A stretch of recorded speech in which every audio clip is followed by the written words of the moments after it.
Ce documentaire sur Netflix sur la vie du prince Harry et de Meghan Markle était-il une bonne idée? À voir les réactions plus que mitigées depuis sa sortie jeudi matin, on en doute.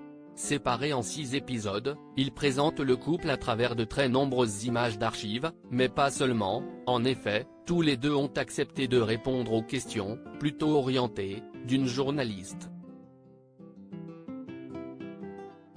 Assis côte à côte sur un canapé, ou alors chacun dans un fauteuil, le fils du roi Charles et sa femme se sont confiés sur leur rencontre, leur passé et la raison pour laquelle ils ont quitté la famille royale pour s'installer à Montecito, le quartier huppé de Los Angeles.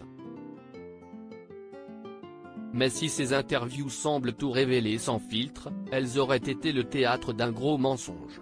Selon la presse britannique en effet, la villa dans laquelle elles ont été tournées n'est absolument pas celle du prince Harry et de Meghan Markle.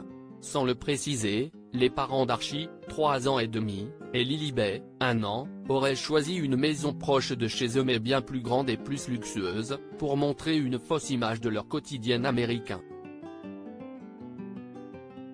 La villa choisie comprendrait notamment une surface de 1300 mètres carrés, 6 chambres, un terrain de tennis, une piscine, etc.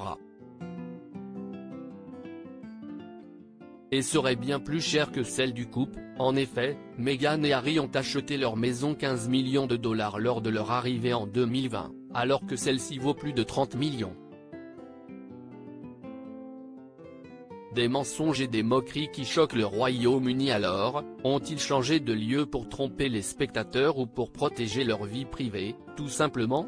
Impossible de le savoir, mais cela ne devrait pas redorer leur image outre-Manche, où le frère du prince William n'est plus du tout en odeur de sainteté. En cause, un démenti de la famille royale, qui a assuré ne pas avoir été contacté pour participer au reportage, alors même que Netflix assurait qu'il l'avait fait, sans avoir obtenu de réponse.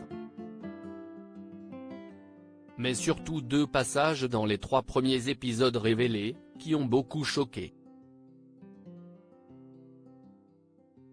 Le premier concerne la diffusion d'un extrait de l'interview accordée par Lady Diana à la BBC, qui est aujourd'hui connue pour avoir été truquée. À l'époque, les journalistes avaient manipulé la princesse, à peine divorcée du prince Charles, pour obtenir des informations secrètes. Très choqués par ce moment d'antenne, les princes William et Harry avaient obtenu des excuses de la BBC et l'aîné de la famille avait demandé à ce que les images ne soient plus jamais diffusées. Une demande qui n'a pas été respectée par son frère et qui l'aurait rendu furieux selon les experts britanniques. L'autre passage litigieux concerne la reine Elisabeth II, et sa rencontre avec l'ancienne actrice. Alors que Meghan Markle raconte le premier déjeuner qu'elles ont partagé, elle mime une révérence qui n'a pas vraiment plu au public, certains prenant son exagération pour de la moquerie mal placée. D'ailleurs, à voir la tête du prince Harry, cela ne lui a pas beaucoup plu non plus.